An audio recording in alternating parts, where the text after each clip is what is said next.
तो राम राम मेरे प्यारे भाइयों बहनों, की हालचाल मजा में। हमने अपने इस चैनल के लिए नया लोगो बना लिया है, तो आप लोग कमेंट सेक्शन में ज़रूर बताइएगा कि आपको ये नया लोगो कैसा लगा। अपने the patriot official and official right revolution पे स्ट्राइक आ रखी है, इस वजह से उन दोनों चैनल्स पर डेली वीडियोस नहीं आ रही हैं, इसीलिए मैं अपने अब इस चैनल पर डेली वीडियोस डाल रहा हूँ। बाकी आप सबका प्यार तो है ही, तो कोई दिक्कत वाली बात नहीं है। तो चलिए बिना किसी विलम्ब के हम प्रारंभ करते हैं अपने आज के चलचित्र।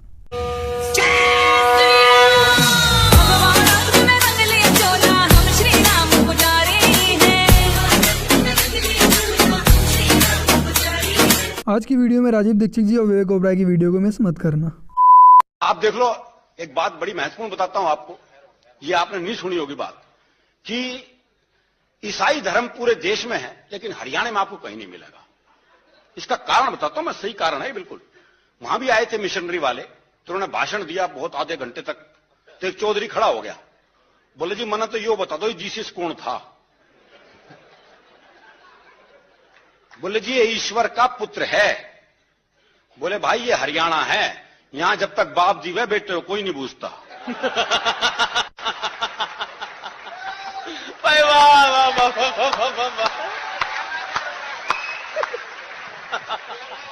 जिस दिन ईश्वर मर जाएगा उस दिन बात करेंगे भाई, डरता है।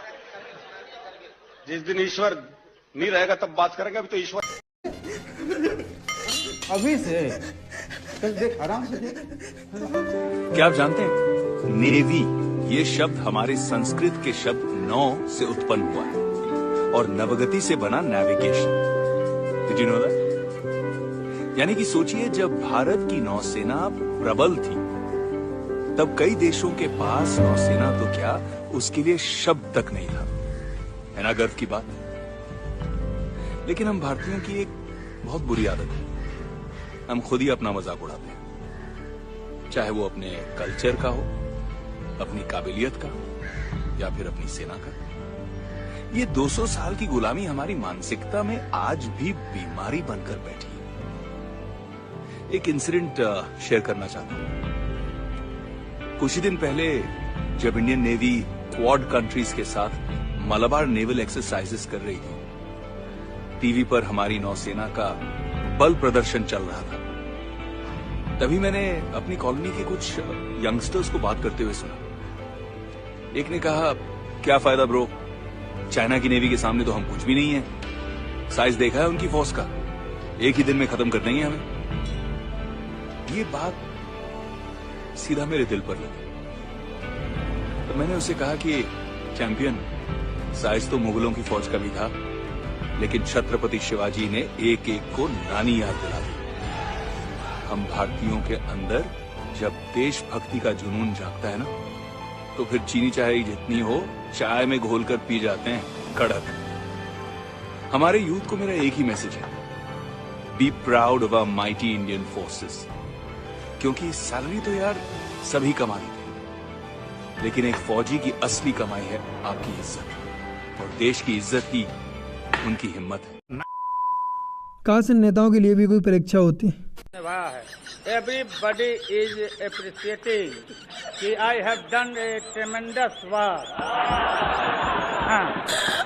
Each and every year I have earned crores and crores every day, and they are saying I have Lalu Yadav has planted a fruit tree, and every year it is duty of mine to grow fruit tree. नहीं नहीं। हाँ। इसके बाद और ये कहना बंद कर दीजिए, मोदी पॉपुलेशन पे बिल कब लाएगा, नसबंदी कब करेगा, ये कब करे।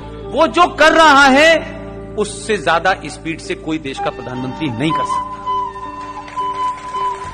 क्योंकि हम प्रधानमंत्री को समझते हैं कि उसके पास ताकत है, वो सब मिनटों में कर देगा। 1000 साल की गंदगी है और अंदर से चैलेंज है।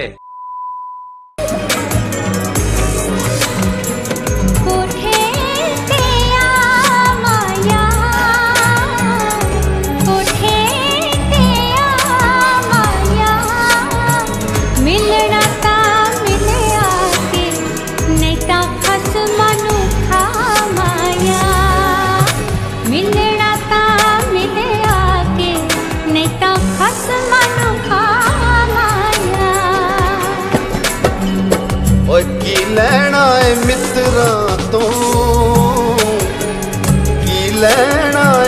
ਮਿੱਤਰਾਂ ਤੋਂ ਮਿਲਣ ਤੇ ਆ ਜਾਵਾਂ ਡਰ ਲੱਗਦਾ ਏ ਛਿੱਤਰਾਂ ਤੋਂ ਮਿਲਣ ਤੇ ਆ ਜਾਵਾਂ ਡਰ ਲੱਗਦਾ ਏ ਛਿੱਤਰਾਂ ਤੋਂ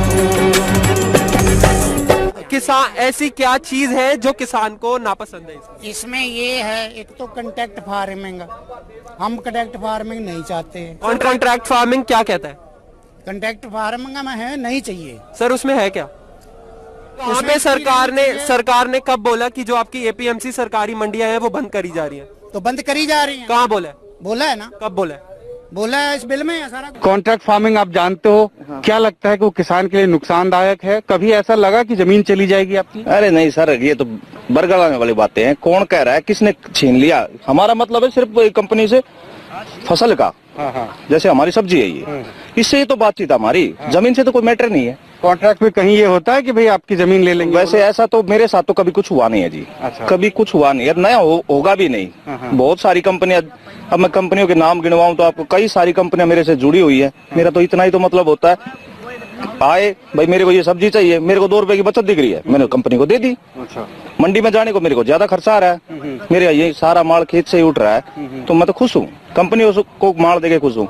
अच्छा, मैं आपको बिना किसी लाग लपेट के कहता हूँ, एक भूतपूर्व प्रधानमंत्री थे जो अब जीवित नहीं है, उनका नाम था चंद्रशेखर। एक बार मैंने उनसे ये बात की जो आपने मुझसे की कि कृषि को लाभकारी क्यों नहीं बना सकते, क्या मुश्किल है, आसान काम है। तो उन्होंने कहा आसान तो है, बनाना भी है, आसान है, कोई मुश्किल नहीं है, कुछ कानून में फेरबदल करने की जरूरत है। एक एग्रीकल्चरल प्राइस कमीशन एक्ट है, उसको हटा दो, पूरी कृषि लाभकारी हो जाएगी, आराम से हो जाए। फिर मैंने कहा क्या मुश्किल है? उन्होंने कहा हमें मुश्किल एक ही है कि अगर ये लाभकारी मूल्य में आ गए सारे किसान तो इनकी गरीबी खत्म। ये गरीब नहीं रहेंगे तो हमको नहीं पूछेंगे, हमारी राजनीति नहीं चलेगी, हमको माला कौन डालेगा, हमारी जय जयकार कौन करेगा, हमारी जिंदाबाद कौन करेगा, ये तो नहीं करेंगे, क्योंकि ये तो हमारे जैसे हो जाएंगे। फिर इसलिए हम चाहते हैं कि ये गरीब के गरीब ही रहें, इसलिए हम नहीं चाहते कि इनको लाभकारी मूल्य मिले। तो मैंने कहा ये आप कह रहे हैं? उन्होंने कहा ये मैं नहीं कह रहा हूं, सभी प्रधानमंत्री यही कहते हैं, बस अंतर इतना है कि मैं खुल के कह रहा हूं, बाकी पर्दे के पीछे कहते हैं। तो कोई सरकार नहीं चाहती कि गरीबी, भुखमरी, बेकारी खत्म हो, क्योंकि उससे उनका आधार ही खत्म होता है। उनका तो इमोशनल ब्लैकमेलिंग है ना, गरीबी, भुखमरी, बेकारी, वो खत्म नहीं होने देना चाहते, इसलिए वो इसी व्यवस्था को चलाना चाहते। अब आपके ऊपर है कि आप इसको ताकत लगा के खत्म कर दें तो व्यवस्था आपके हिसाब से चलेगी। ये हमारे लिए है मुख्य बात समझनी, बहुत आसान है, कृषि लाभकारी हो सकती है। आप सिर्फ इतना कर दो कि जैसे उद्योगपति अपने कोई भी उत्पाद का भाव तय करता है, वैसे किसान अपने हर उत्पाद का भाव खुद तय करेगा, बस बात खत्म हो गई। उसको जो लगता है गेहूं बेचेगा उस भाव में, उसको जो लगता है चावल बेचेगा उस भाव में। अगर जूता बनाने वाला मोची अपने जूते का भाव तय कर सकता है तो गेहूं पैदा करने वाला किसान क्यों नहीं कर सकता अपने गेहूं का भाव तय? अपने हिसाब से तय कर लेगा, जिसको खरीदना खरीदे, नहीं खरीदना ना खरीदे। जैसे जूता होता है, चप्पल होता है, टूथपेस्ट होता है, टूथब्रश होता है, इनके भाव सरकार तय करती है क्या? वो अपने भाव खुद तय करते हैं। किसान को भी छोड़ दो, अपने भाव तय कर लेगा। ईमानदारी साहब की ताकत कहां चली गई जब इसी मुल्क के बॉर्डर से लगता हुआ एक मुल्क है चीन,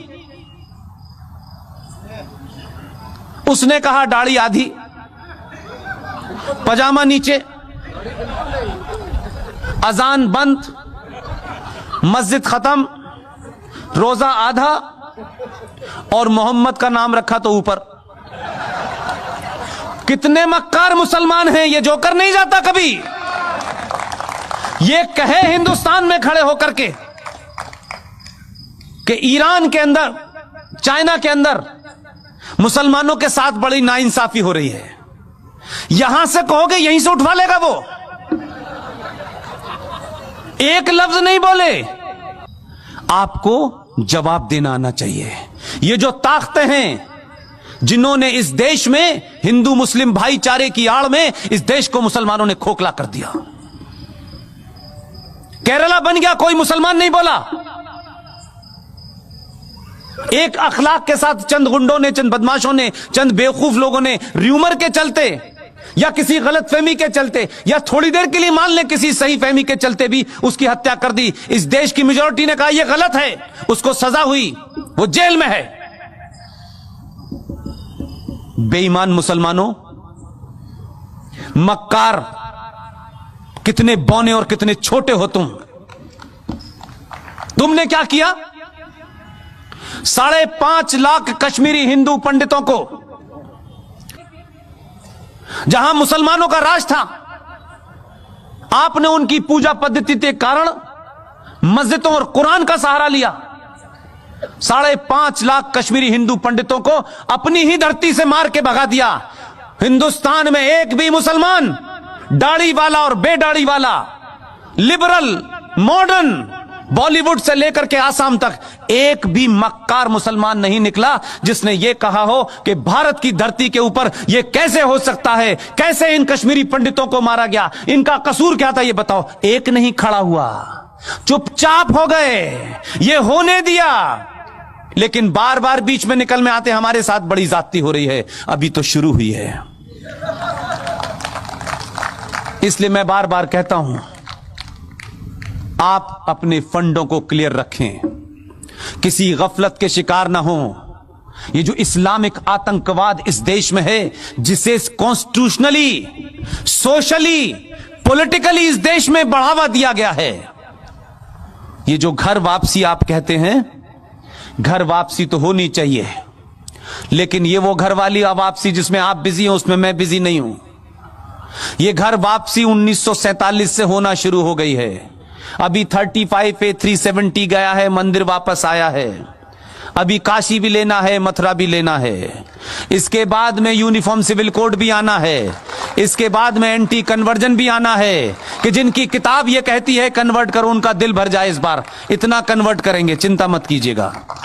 इसलिए आने वाले दिनों में बहुत सारे बिल तैयार हैं। इसलिए मैंने आपसे कहा, चुनाव के हार जीत से कोई फर्क नहीं पड़ता है। चुनाव हार जाएं, लेकिन राष्ट्र नहीं हारना चाहिए।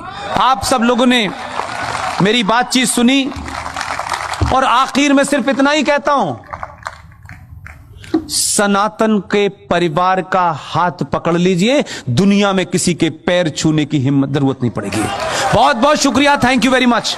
आज आप सभी के लिए मैंने अपने टेलीग्राम ग्रुप का लिंक दिया है नीचे पिन कमेंट में, तो उसे ज़रूर ज्वाइन कीजिएगा। अगर आप लिंक से ज्वाइन नहीं कर पा रहे हैं, कोई एरर आता है, तो टेलीग्राम पर सर्च कर लीजिएगा ऑफिशियल राइट रेवोल्यूशन। वीडियो को पूरा देखने के लिए आप सभी का बहुत बहुत धन्यवाद। आशा करता हूँ कि आज की वीडियो आप सभी के लिए बहुत अच्छी लगी होगी। वीडियो जरा भी अच्छी लगी है तो वीडियो को लाइक, शेयर और कमेंट करना तो बनता है। और यदि आप हमारे इस चैनल पर नए आए हैं तो चैनल को सब्सक्राइब करना मत भूलिएगा, और साथ में बेल आइकन को ऑल पे जरूर सिलेक्ट कर लीजिएगा। चलिए मिलते हैं अगली वीडियो में, तब तक के लिए जय हिंद, वंदे मातरम, जय श्री राम। खत्म, bye bye, tata, good bye.